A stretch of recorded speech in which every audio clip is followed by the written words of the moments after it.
भाई एक बात मेरा आपसे निवेदन है कि मैं इतनी 5-7 मिनट बोलूं, कोई बीच में नारे मत लाइयो, ध्यान से सुनियो, ताकि आपको ये ध्यान से सुनने की बातें। भाई यहां से हमारे कांग्रेस पार्टी के उम्मीदवार हमारे बड़े भाई डॉक्टर रघुवीर सिंह कादियान जी और दिल्ली से आए हैं, तो यहीं के पूर्व स्पीकर रहे, दिल्ली में असेंबली में मंत्री रहे डॉक्टर योगानंद जी, पूर्व विधायक मैं देख रहा था हरिराम कड़े भाई, हरिराम जी, पूर्व विधायक सुखवीर फरमाना जी, और यहीं से हमारे जिन्होंने समर्थन दिया, आज भाषण दिया, विक्रम कादियान जी, और पूर्व विधायक वीरेंद्र पाल जी, मोहित चतर सिंह जी, मास्टर श्री ओम जी, मास्टर साहब सिंह जी, बूंडू प्रधान छाड़ा, दीपक सरपंच छाड़ा, अमरजीत जी, खिल्लू पहलवान जी, व जाट संस्थाओं के अध्यक्ष गुलाब सिंह दिमाना जी, व सम्मानित मंच, जानू तो सबने पूरा नाम ले लगे तो शाम यही हो जाएगी,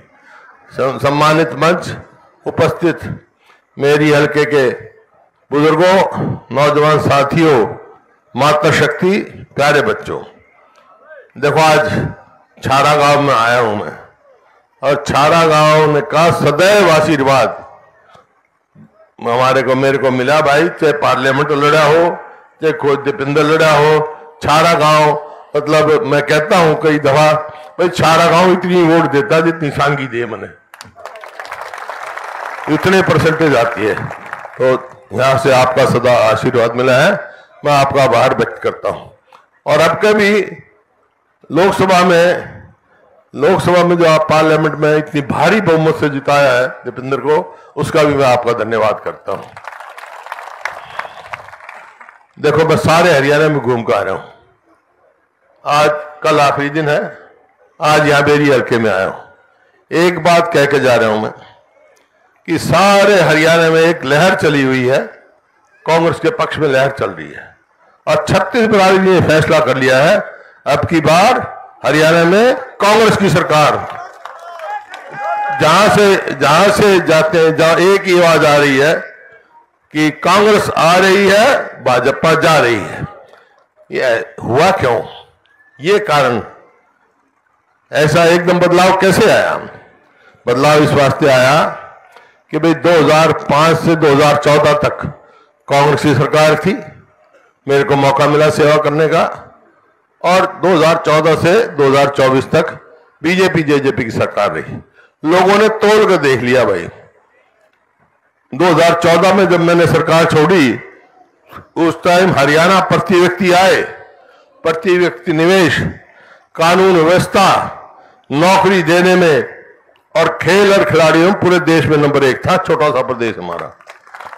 लेकिन आज इनके 10 साल के राज के बाद 14 से 24 में आज हमारा हरियाणा किस चीज में एक हो गया भाई? पहला है बेरोजगारी में, महंगाई में, और कानून व्यवस्था नाम की तो चीज ही नहीं रही। किस तरह से फिरौतियां मांगी जा रही हैं, डाके पड़ रहे हैं, हर आदमी भयभीत तो अपने आप को सुरक्षित महसूस नहीं कर रहा। और ये मैं नहीं कह रहा, केंद्रीय गृह मंत्रालय का एक वो है सोशल प्रोग्रेसिव इंडेक्स कहते हैं उसको, उन्होंने हरियाणा को असुरक्षित डिक्लेयर किया। इसका मतलब हमारी बहन बेटियां आज हरियाणा में सुरक्षित नहीं है, ये स्थिति है।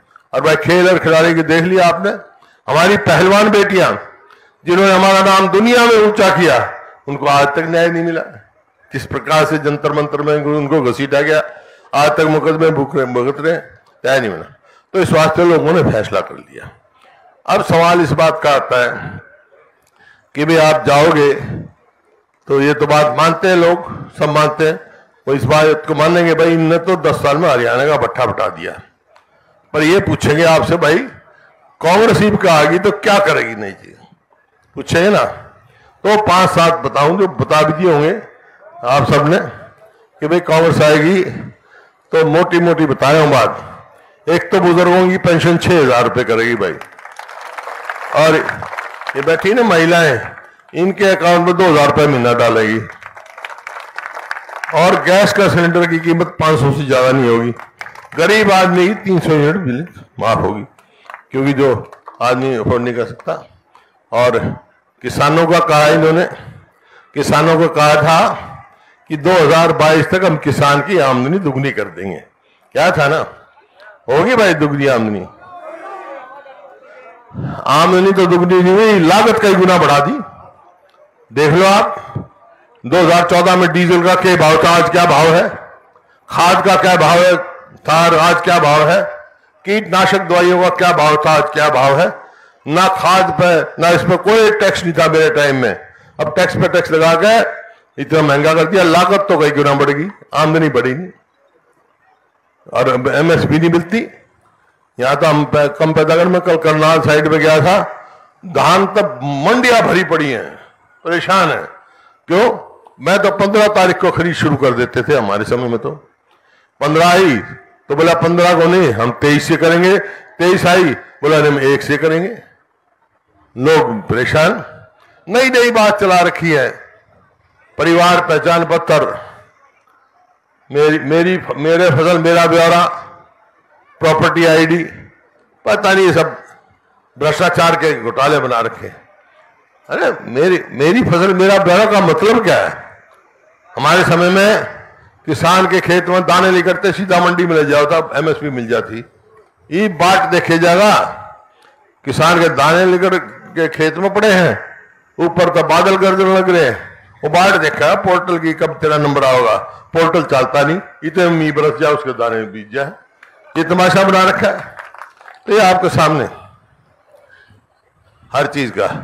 अब बेरोजगारी, ये इन पोर्टल तो थारा पन्ना छुड़वा दूं, तो पोर्टल को चलता करते क्या के पोर्टल है ये, जो जन विरोधी जितने पोर्टल है सबसे छुट्टी। अब सवाल आता है बेरोजगारी का। बेरोजगारी का भाई इन्होंने एक चला रखा है, रोजगार कौशल रोजगार निगम। उसका क्या काम है? हमने तो ठेका सिस्टम बंद करा था, वो ठेके पे नौकरी दे रहे हैं। ठेके पे नौकरी दे रहे हैं, जिस बच्चे को 40,000 रुपये मिलने चाहिए उसको 12,000 में ठेका दे रहे हैं। ना नौकरी पक्की, ना उसमें रिजर्वेशन, ना मेरिट, भ्रष्टाचार का अड्डा बना रखा है। नौकरियां बेची इन्होंने, बोली दे गए। ठेकेदार यूं कहते हैं भाई पहला 6 महीने की तनख्वाह दे दे फिर लाओगे, 3 महीने की तनख्वाह दे दे लाओगे। ये मतलब भ्रष्टाचार का अड्डा बना रखा है। तो भाई, और इसका नतीजा ये हुआ कि 2 लाख पक्की नौकरी खाली पड़ी आज हरियाणा में। पक्की नौकरी, कांग्रेस की सरकार आएगी तो भाई अपने बच्चों को 2 लाख बच्चों को पक्की नौकरी देंगे हम, सरकारी, ताकि बेरोजगारी हो। वहां यहाँ इन्वेस्टमेंट लाएंगे, उद्योग होगा। यहाँ नया उद्योग नहीं आता। थारा गांव में और आसपास के गांव में मेरा एक सवाल है भाई, हमारी सरकार में तो कॉलेज भी बनाया और बहुत चीजें बनी है, सारा काम होया है। इस 10 साल में इनकी सरकार में कुछ होया भाई? होया? तो आप टाइम आ गया है इन तक पीछा छुड़ाने का। इनसे बड़ा सतर्क रहना आपको। क्या बीजेपी ने अखबारों में पढ़ा होगा, कल राहुल गांधी भी कह गया भाई मुकाबला तो बीजेपी का, कांग्रेस का बीजेपी का है। ये बीच में जो और बन रहे हैं ना, ये इनका कोई काम नहीं, ये वोट काटू है, वोट काटू। और बीजेपी का खेल है, जितने जो भी उसको उनको वोट देगा बीच वालों को, बीजेपी का फायदा पहुंचाएगा। ये तो सबने पता है। तो मैं तो आपसे निवेदन करने आया हूं, यह समय आ गया भाई। अब डॉक्टर साहब कह रहे थे कि भाई मैं कभी झुका या रुका। भाई देख, मैं तो रुकू नहीं, मैं रुकूंगा तुम रोक दोगे मैंने। मैं तो एक बात क्या रखी है भाई, मैं तो पूछ के गया था इन पर भिड़न के लिए, मतलब छाती अड़ा रखी, मेरी पीठ की रखवाल तुमने करनी है। मंजूर है? पीठ की रखवाल क्यों कर करोगे भाई? यहां से हमारे विधायक जिता के भेजो, सरकार बन जाएगी। तो और वोट काटवा दो बच्चों, वोट काटवा दो बच्चों, उनका कोई है, आप वोट खराब मत करियो, मेरा आपसे निवेदन है। ये सिर्फ बीजेपी के हाथ में खेल रहे हैं। ये तो कोई किसी ने कहीं खड़ा कर रखा है, किसी ने कोई कहीं खड़ा कर रखा है। और वहां देख लिया आपने, वो मिल रहे हैं वहां पे गोपाल कांडा, वो तो इन्होंने से कर रहे हैं और कह रहा है बीजेपी का समर्थन कराएंगे हम। तो मिल खुल गई उनकी किताब, तो इनके तो पोल खुल रही है। तो भाई हैं?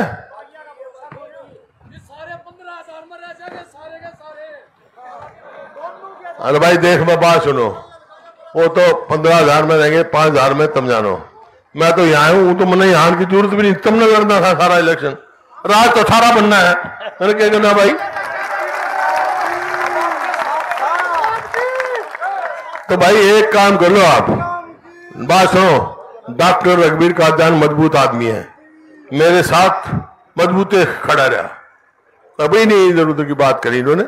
तो भाई यार इसमें दम है, आज मौका है, एक काम तुम मेरे कहने तक कर दो, दूसरा मैं थारे कहने से कर दूंगा। मेरे कहने से तो भाई डॉक्टर रघुवीर ने भारी बहुमत से जिता के भेज दो,